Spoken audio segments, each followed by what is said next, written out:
I'm Alex Michelson. This week, the issue is race relations. Joining us is the chair of the Congressional Black Caucus, Congresswoman Karen Bass. Plus, the politics of it all with John Myers, Sacramento bureau chief of the LA Times. The issue is starts right now. Broadcasting across California, California's only statewide political show. You're watching The Issue Is. I think we all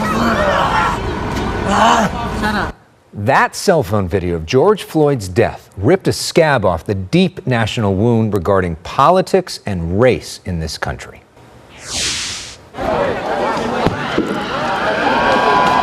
It also led to days of unrest, a torched police station, and protests from coast to coast. I'm Alex Michelson, and welcome to The Issue Is. This week, a deep dive into the systemic racial issues at the forefront of the national debate. With us via Skype is the chair of the Congressional Black Caucus. Congresswoman Karen Bass is a Democratic representative from Los Angeles. She joins us from Los Angeles, home of Fox 11 Los Angeles. Congresswoman, welcome back to The Issue Is. Thank you. Thanks for having me back. The news at the end of this week is the arrest and the charging with third-degree murder of the officer at the center of that case. Prosecutors vowing that the other officers will be likely charged in the coming days. What's your reaction to that? Well, first of all, just shock and despair. I mean, how many times do we have to see Black people killed on video and for there not to be an arrest immediately? So they arrested him for third-degree murder. That is not sufficient. I do think that there needs to be an investigation as to the relationship between the officer and Mr. Floyd. We need to find out whether or not they knew each other, because there's a lot of articles talking about that they did. How could you possibly not arrest immediately the people that helped facilitate the murder that we all watched? Every single one of those officers should be arrested and charged just like any other crime. So if third-degree murder isn't enough, what do you want to see? Well, what I'm saying is that we need to find out whether or not the officer and Mr. Floyd knew each other. Maybe it needs to be first-degree murder. I don't know. But the thing about it is that there should have been an arrest immediately. I tell you, it's an absolute heartbreak to see people destroying the community. I think that the protest, and I will note that the protesters were a rainbow. It was not just African Americans protesting. Every ethnic group, every racial group is there participating. I think they should continue to do that, but absolutely without the violence.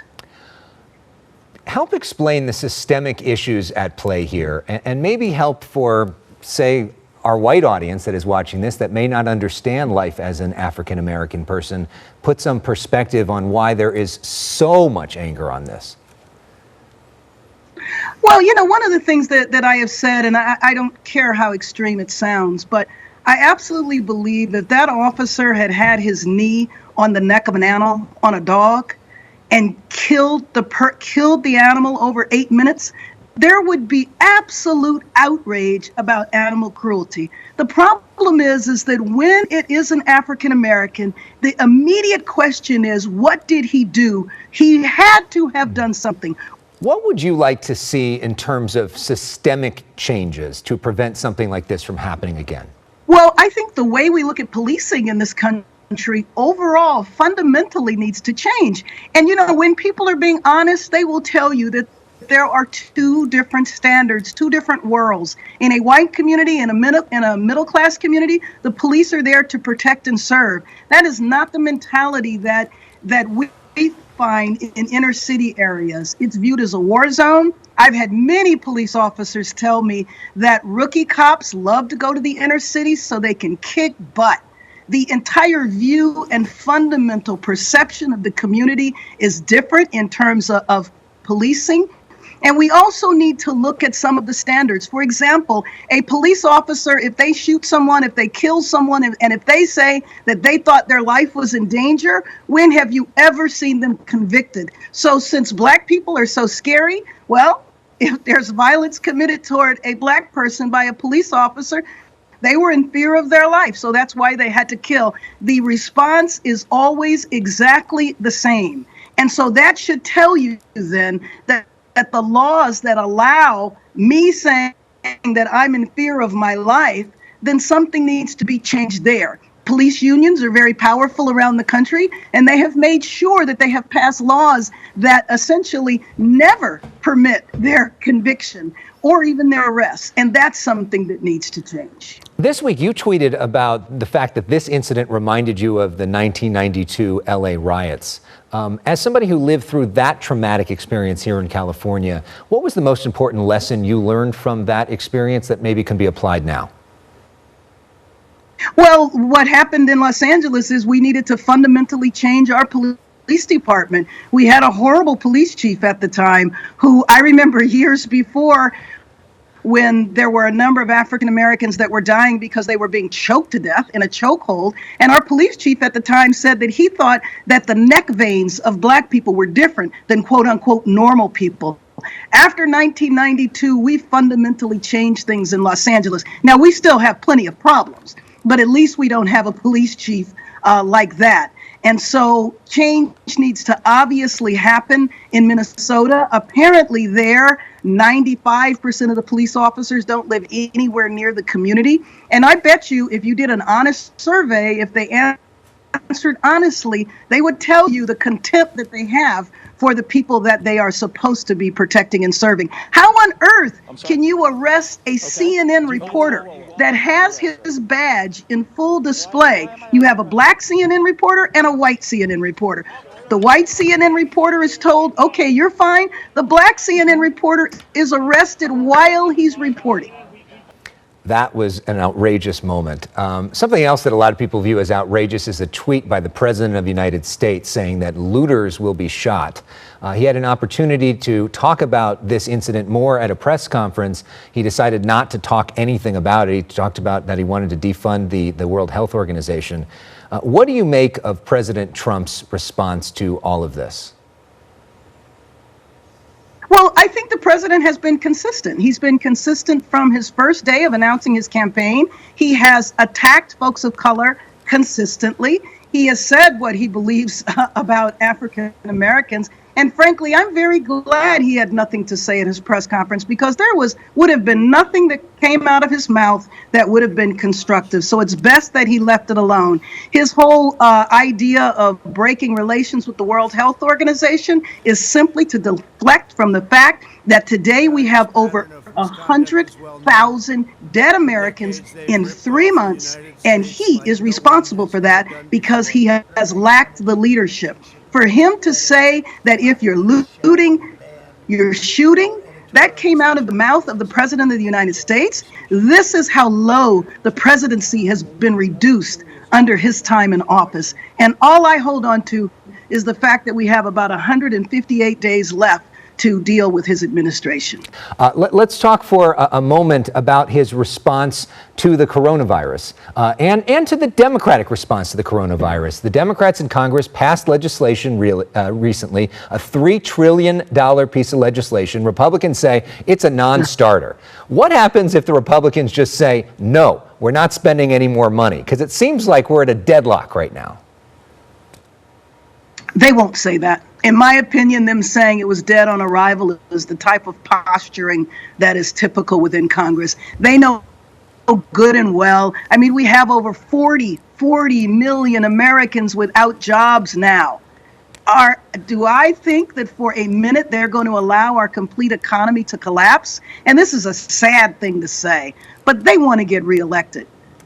And there is no way they're going to sit back and say there's no more money. Where I believe it's going to come down is that we will pass a bill. I believe that we will pass a bill before the end of June, and I believe that bill will have significant amounts of money for states and local. We also called for there to be a intervention in areas where there is a disproportionate death rate. Out of those 100,000 people that are dead today, between 20 and 40% of them are African American. If you add in Latinos, it might even be the majority. What I believe the president is doing now is one of two things. Either he has no strategy at all, or the strategy he has is herd immunity. And what that means is, let's just let it all hang out. Let's just expose everybody to the disease. We recognize that people are going to die, but that's what happens. So he either has no strategy at all, or he's decided, now that we see who's dying, we know it's not going to be 1 million people. We just need to move forward because the most important thing is my reelection. And the key to my reelection is for the economy to be back in place. Extremely short-sighted thinking, because if you don't get the health situation under control, we're going to open up the economy only to shut it down again. All right, Congresswoman, we could talk all day, but I have to leave it there. We like to play music on this show. So this week, 21 Pilots on The Tonight Show with Jimmy Fallon have a song called Level of Concern from home, all about this moment. Take a listen.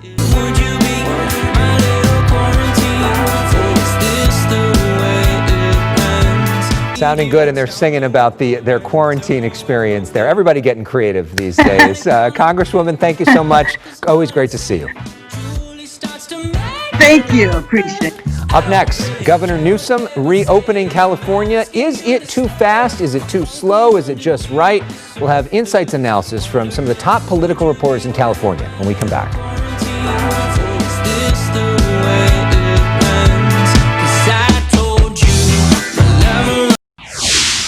And she had the video on this TikTok of a police officer, a white police officer. His knee was at the neck of a young man who was desperate to breathe.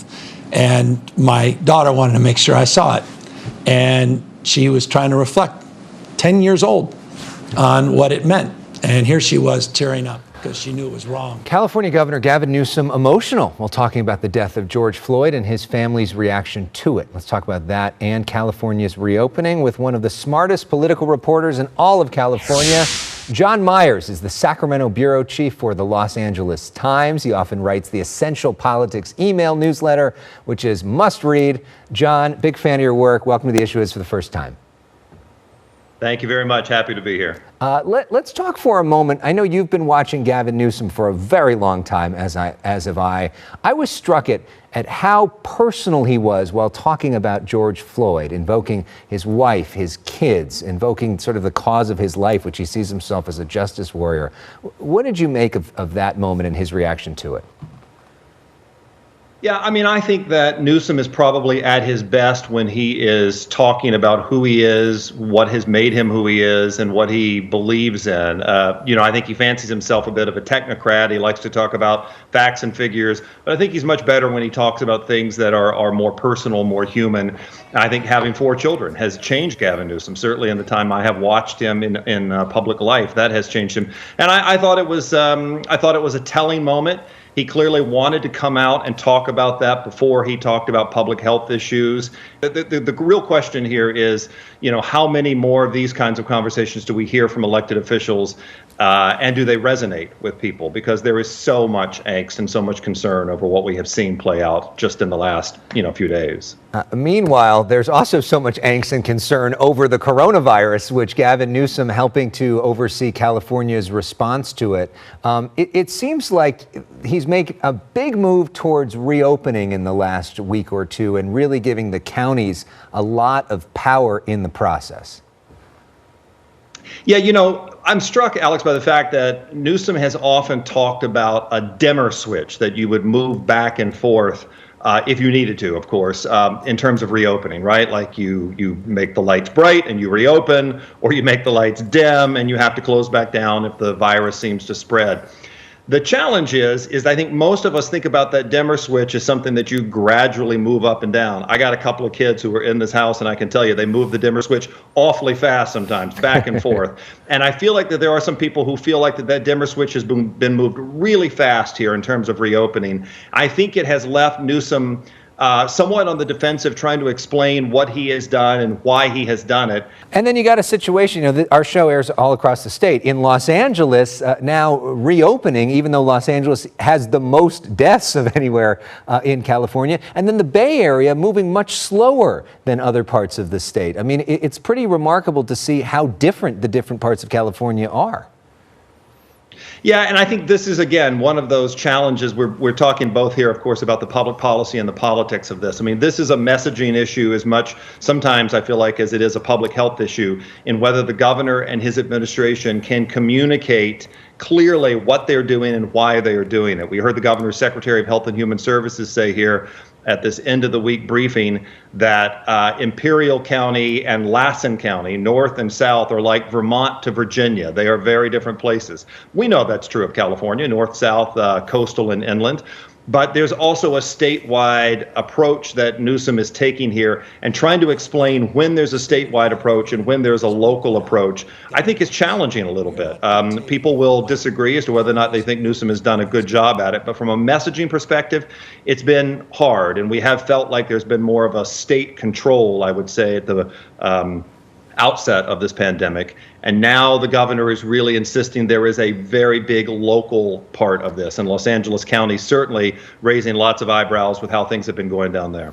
You know, Governor Newsom has had so much control in this process because the legislature has literally been absent, for a long time of this. Yeah. They were not in session. Now we're starting to see some pushback from the legislature over the budget. And there's a big fight ahead over the issue of education, because could be some $15 billion cuts in education. You cover this better than anybody as the bureau chief for the LA Times. What's ahead on that front? Every year for the last several years, it has been all about extra money, surpluses of tax revenues. And now we have a $54 billion shortfall, according to the governor's projections. And schools are the number one thing. I mean, schools account for roughly 40 cents of every dollar in state general fund spending. They are going to be the place that's going to get the hardest.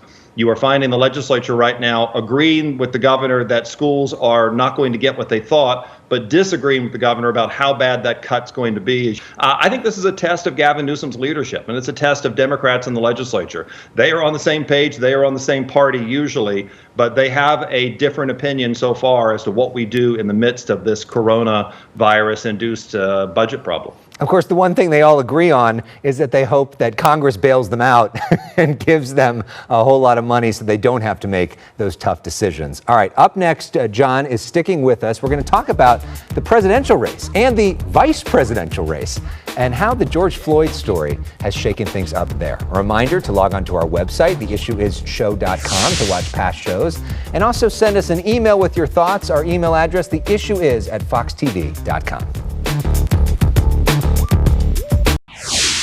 We will be today terminating our relationship with the World Health Organization and redirecting those funds. I just had an opportunity to speak with the Floyd family. Former Vice President Joe Biden and President Trump with very different public responses to the death of George Floyd and different things that they're focusing to talk about this week. Let's talk about how all of this impacts the presidential race. More now with John Myers, the Sacramento bureau chief of the LA Times. John, it's been striking to see the responses of these two leaders and how different they are. Yeah, it really has. I mean, and I think in some ways, for me, Alex, it kind of is another example of what the choice voters have in November looks like, what the base supporters of each party believe, why they believe it, how they believe it. Everyone watching this, all of us know politics is more personal than it has ever been, it seems like, in this country. At this moment, one of the biggest debates is who's going to be vice president. Amy Klobuchar is a white former prosecutor from Minnesota. Is her stock now down because of the George Floyd situation, and is the stock of somebody like Kamala Harris potentially up? Well, that's certainly like one of the early questions, right, that we see out of this in terms of why we're trying to determine what this moment in time teaches us about the political path forward.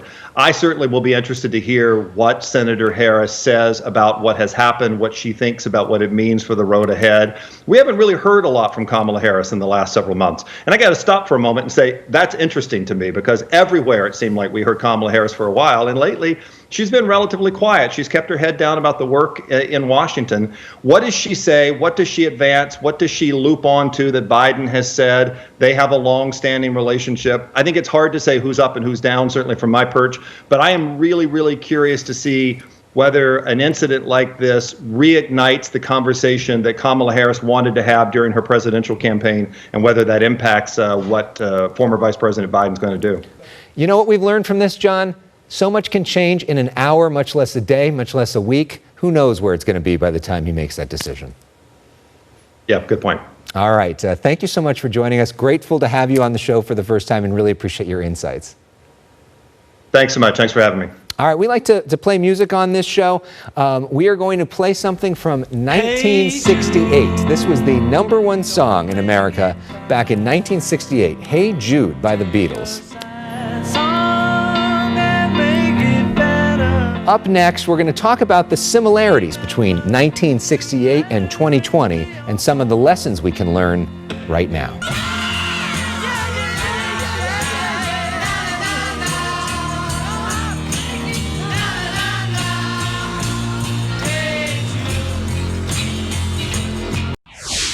In 1968, it seemed like America was spiraling out of control between assassinations, the Vietnam War, even the Hong Kong flu at the time. It was apparent that was a year that'd be written about in the history books. In 2020, it's clear we're once again living through a chapter of history. What's difficult about covering this in real time as a reporter is we don't really know how it's going to end. In most stories, we kind of do. In car chases, we know the suspect will usually be caught. We know wildfires eventually burn out. In campaigns, we know when Election Day is and when we'll have a winner. But we've never covered a pandemic that shut down the economy, sports, and schools all at the same time before.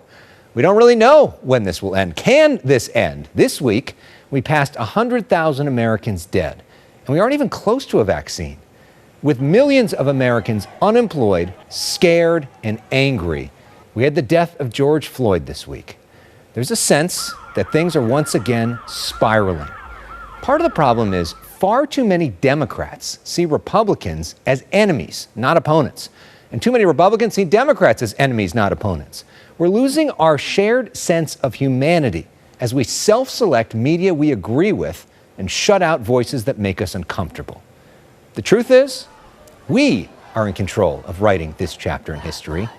If we can learn to listen better to one another and actually see each other as people, we might just be able to write a happy ending. And speaking of endings, usually we end the show with upbeat music. This week we end with a moment of silence for George Floyd and all those lost to COVID-19. I'm Alex Michelson. Thanks for watching The Issue Is.